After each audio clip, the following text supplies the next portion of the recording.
ඔබත් ඔබගේ ගෙල ප්‍රදේශයේ ආශ්‍රිතව වේදනාවකින් පසු වෙන අයද? එසේ නැතිනම් ඔබගේ ගෙල ප්‍රදේශය නිසියාකාරව චලනය කිරීමට නොහැකිකමින් පසු වෙන අයද? එහෙනම් බඳින්න අපිත් එක්ක දිගටම මේ වීඩියෝ එකත් සමග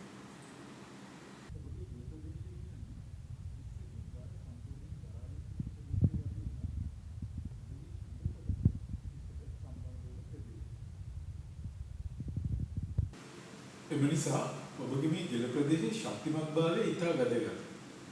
සාමාන්‍ය වයසට යාමත් සමගම ඔබගේ වැරදි ඉරියව් නිසා ඒ වගේම ව්‍යායාම නොකිරීම වැනි හේතු නිසා මේ ගෙල ප්‍රදේශයේ ශක්තිමත් භාවය ක්‍රමයෙන් අඩු වෙන්න පුළුවන්. ඔබත් නිරන්තරයෙන් දුරකථනය කම්පියුටර් එක පාවිච්චි කරනවාද? එහෙම නැත්නම් හාන්සි පුටුවක ආකාරයෙන් දිගාවී රූපවාහිනිය නරඹනවාද?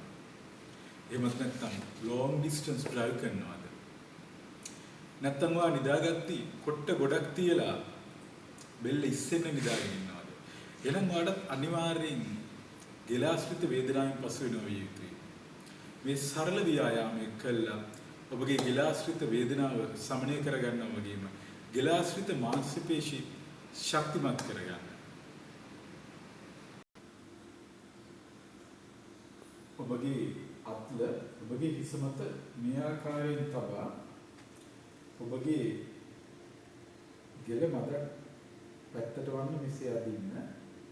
ඒ වගේම මේ අත අනිත් සැහැල්ලුවෙන් තබාගෙන අනිත් අත සැහැල්ලුවෙන් තබාගෙන මේ ආකාරයෙන් හිමීට පල්ලෙහාට ගatti ඔබට තේරෙවි ඔබගේ මේ ගෙලාශ්‍රිත මාංශ පේශිය ඇදීමකට ලක් වෙනවා. ඒ ඇදීමකට ලක්වීමට පටන් ගත්ත මොහොතේ මේ ආකාරයේ තප්පර 20ක් පමණ ඒ ඉරියව්වෙන් සිටින්න. ඉන්පසුව ඔබගේ හිස කෙලින් කරන්න. ඔබගේ හිස කෙලින් කිරීමේදී කිරීමට උත්සාහ කරනවා සමගම ඔබගේ මේ අති හිසට හිස කෙලින් කරනවට විරුද්ධව තෙරපුමක් දෙන්න. අතින් හිස තල්ලු කරන්න. ඒතකොට ඔබට දැන් දැනෙන්න ඕන ඔබගේ මේ මාංශ පේශියට හොඳ ව්‍යායාමයක් වෙනවා. හැඟීමක් දැනීමක් ඔබට දැනෙන්න ඕන. මෙසේ තවත් තප්පර 20ක් පමණ අල්ලාගෙන සිටින්න. ඉන්පසු ඊට සැහැල්ලුවෙන් ඔබගේ ගෙල කෙලින් කරන්න. එම ව්‍යායාමයම නැවත ඔබගේ අනිත් පැත්තට ගෙලේ යන ප්‍රදේශයට අත පෙර ආකාරයෙන්ම හිස මත තබා තරමක්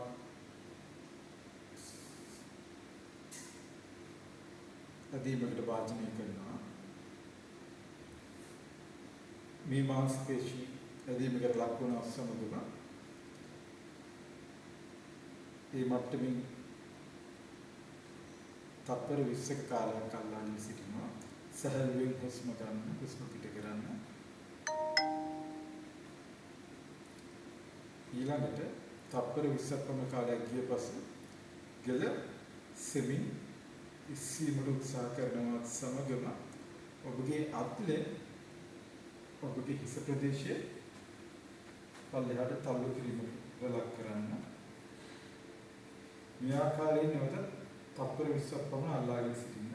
ඔබගේ අතට හිස තල්ලු වීමට නොදී හිස කෙලින් කිරීමට උත්සාහ කරන්න. හිස කෙලින් කිරීමට නොදී ඔබගේ අතින් හිස තල්ලු කිරීමකට ලක් කරන්න.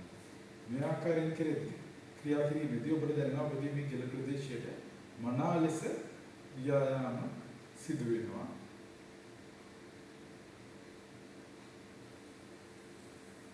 ඉන්පසු ඔබගේ දෑත් මේ ආකාරයෙන් තබාගෙන හිස පිටුපසට අත තබා අත් දෙක තබා මේ ආකාරයෙන් හිස කවුලකට තල්ලු කිරීමකට ලක් කරන්න. ඔබගේ ගෙල ප්‍රදේශයේ දැනවත් සමගම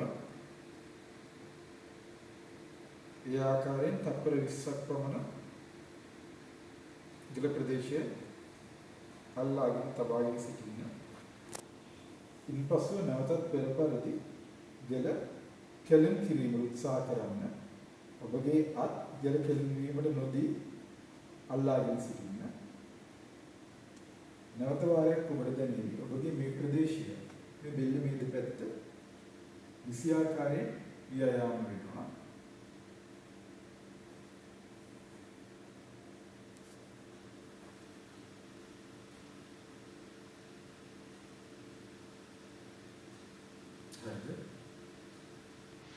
දැන් ඔබගේ දෑත මේ ආකාරයෙන් ඔබ නිකරේට තබාගෙන ඔබගේ දිල ප්‍රදේශය මේ ආකාරයෙන් එසවීම කරලා කරන්න.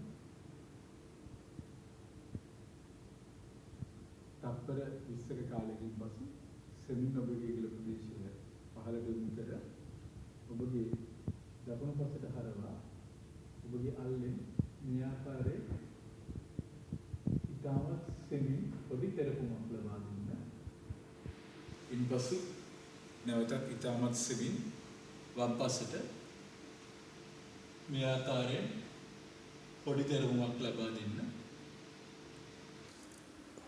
මේ සරල ව්‍යායාමයේ අත්හදා බලලා ඔබගේ ගෙලාශ්‍රිත වේදනාවන් වගේම ගෙලාශ්‍රිත මාංශපේශි වල ශක්තිමත් භාවයත් වැඩි කරගන්න.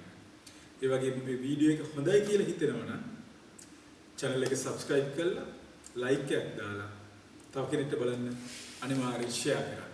එහෙනම් අලුත් වීඩියෝ එකකින් ආයි පාරක් හම්බ වෙනකන් ඔයගොල්ලන්ට නිරෝගීමත් දවසක්.